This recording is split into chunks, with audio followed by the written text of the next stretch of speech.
Hi friends, வணக்கம். இன்றைக்கி பார்த்துட்டிங்கன்னா இன்றைக்கி டேயில் நம்ம என்னென்ன தைச்சோங்கிறது பார்க்கலாங்க. இந்த க்ரீன் கலர் சேரீ, பிங்க் கலருங்க. இதை கோயில் நோம்பிக்கு கொடுத்துருக்குறாங்க.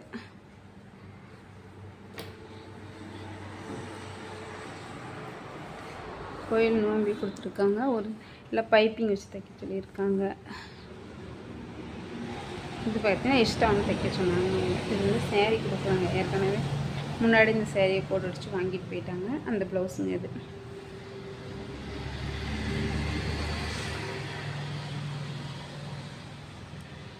நாலுமே லைனிங் ப்ளவுஸ் தாங்க. இது 2 கஸ்டமரோடது. 2 கஸ்டமரோட நான் ஒட்டுக்க தைச்சி எடுத்துக்கிறேங்க. 4 ப்ளவுஸ் இன்னைக்கு டே. Thank you friends.